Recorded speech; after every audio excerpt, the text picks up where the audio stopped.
Hi everyone, this is Keshav Singh and very hearty good morning. I hope it's morning time there to one and all, to all the teachers, principal, and all my like friends who are sitting and watching this.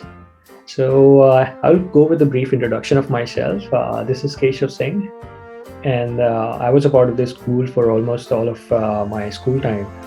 I think it was almost 12 years or more, and I had a privilege to study in this wonderful institution which you are studying right now, from these amazing teachers and the principal who are so supporting and helping. So yeah, today I wanted to share a few things that I learned over in my life, and also how the school really helped me out. You know, it might help you, it might not, but I hope that you learn at least something through this conversation, one-sided conversation to be sure. Okay, just a disclaimer: I'm not really good with extempore speech. I I think I remember even in the school, I never won any competitions, I guess. Although I was a part of the choir group, but no, this is not my thing even now. So thank God this is a recording, and I can, cancel it and record again. So this is, I think, my best shot if you're hearing it. All right. So yeah, I'll go through a few things right from the moment I left my school and how I reached here where I am. So currently, I'm doing my PhD. I'm in the last year of my PhD. I'm doing it in NLP. NLP stands for Natural Language Processing. And to give an example of how it works, I'll just go briefly through it. So I think most of you must have heard about Alexa or Amazon Echo or Google Echo. I don't know, but these devices or even Siri on your phone, where you talk to the phone and the phone is able to reply to you, right? So I'm working with that. So how the computer actually understands to, interact with humans. And funny enough, right now I'm working on a project in which we are trying to assist students in making good arguments, and write good essays, give them feedback. So it's not like the teachers are going to go away, but it's just ironic that I was never good at argumentation myself. But right now I'm working on how to help students. So, life changes very fast. All right. So, first thing I really want to share with you is it's very cliched. You must have heard about it a lot. And even in report cards, you hear it again and again. And it's about, you worked hard, but you can do better. Good job, or you can do better. Always we hear that. At least in my report card, I always got it, because I was an average student. I was not really outstanding or anything. I never got outstanding in my report card, as far as I know. So there was always this room for improvement, and you keep pushing towards it. I never did. I think I never could. Maybe for a few subjects only. So what does it mean, when you say like work hard, and what's the motivation behind it? So I want to give an example for it. So when I was doing my mechanical engineering from a college in government college in Bhopal, I honestly was not satisfied with it. And because like when you are in at least 12th standard or 11th standard, you feel like, oh, IIT is the only thing, or AIMS is the only thing. And I was in that peer pressure to, you need to perform and you need to get into the good college, and then your family would be happy and stuff like that. And unfortunately, I was not able to do it. So I ended up in not a college that I dreamed of. And but life did not end there, right? And at that point of time, I realized, okay, there must be opportunities, something out there, which I have not scene which I have totally missed in this, hustle.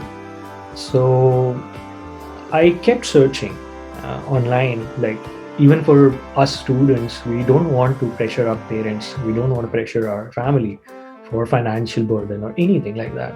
At least I did not want to do that. So I kept searching for opportunities, and I found this opportunity which was like, okay, you get scholarship and everything, and you can go. The government will take care of it. Although obviously, when there is scholarship involved, it's really really difficult. So okay, so one thing was that I learned from here was, okay, don't give up. And obviously you hear that again and again, but you have that desire, that motivation behind you, that okay, I'm not satisfied with something and I really want to do something else. And that's the motivation that forces you to go and, okay, I want to do this, I want to do that. And that was the motivation that I found during after I got out from the school and I went to the college.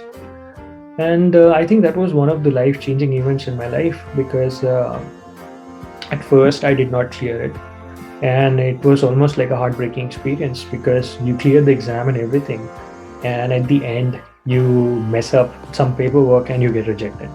So it was just like, I think there was a idiom which one of our English teachers really liked: have your heart in your mouth. So that was that kind of experience for me.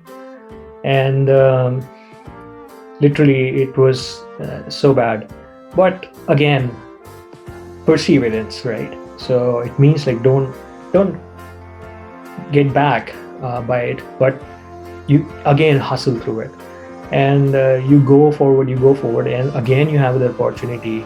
And it almost takes a long time and in a lot of efforts to do that, a lot of power and a lot of sacrifices you need to make.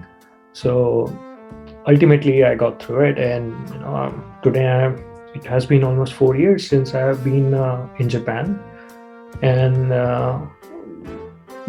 I ended up in this university, which is the topmost university in Japan, which is something that I never imagined. Like, I always considered myself an average student, and today I'm here. So this is something amazing, and I never knew that I have that in me. And you also would not know it until you don't think about where you want to go, but just think about, okay, my motivation is this and I want to do something. That's it. So change the attitude. Changing of attitude is very, very important in this case, and that would help you immensely. Don't think about, oh, I want to get into IIT. Many people do that. I also did it, and I never succeeded.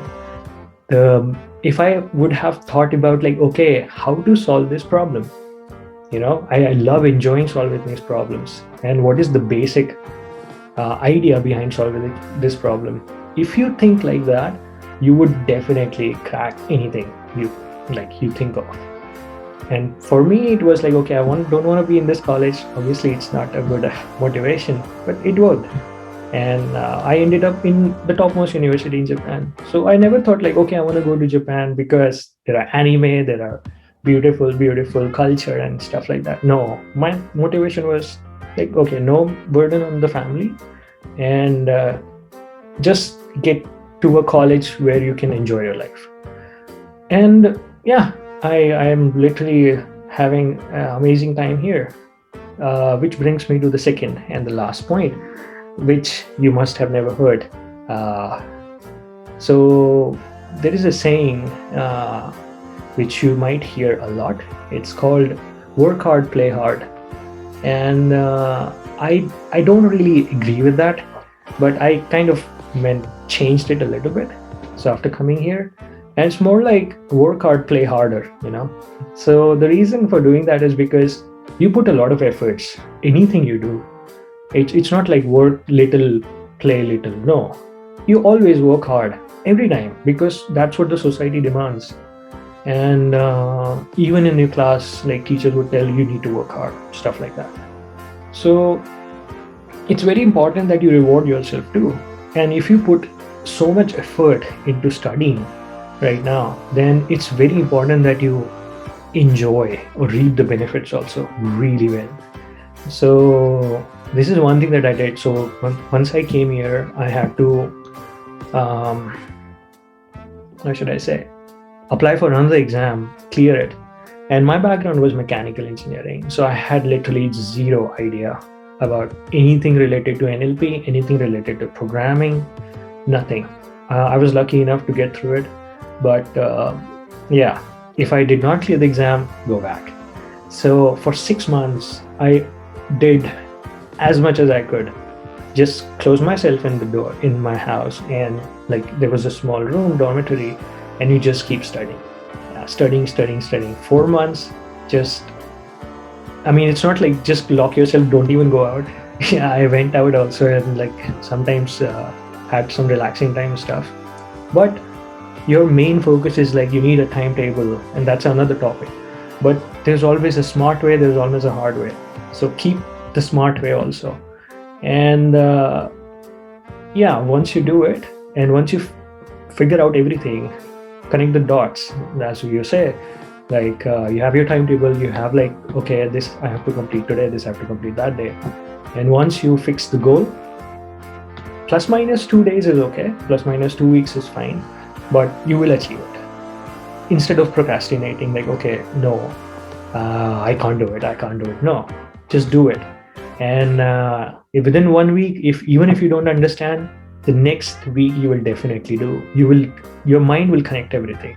Like, oh, okay, now I understand. That was the thing I was not able to do it. So this is very important. And when you work hard like that, after you clear the exam, you will enjoy like crazy. Enjoy it nicely. And this is very important in life, because this is how your mind nourishes itself. So if you just sit and study for 18-20 hours, I really don't recommend it. Study, take some break. There's some technique called Pomodoro technique. It's like you can study for 30 minutes, and that's why I think the school has 40-minute session class, and then 5-minute break, 40 minutes and 5 minutes, because our mind is only active for 40 minutes at once. After that, you need some break, some refreshment. So it's simple as that. So if you can do that, that would be awesome. And I think there are many things I can say, but that's basically the two things that I think if you can focus on that would be great. And yeah, if anybody has any questions, I think, although I can't answer it, but yeah, teachers might help you a lot, because during our times, we have Sister Noel, Sister Roslet, I think Sister Soumya was like so charming. She helped me a lot, at least. Like, she saved me a lot of times from the mischiefs that I did. Like, these are amazing memories, you have, and just cherish them. And one day you will remember it and you'll laugh about it, and those will become a part of you. So yeah, I hope everyone is good during this tough time also. And yeah, have a good day, and good luck to everyone. I hope I can at least see some of you sometime. All right, see ya.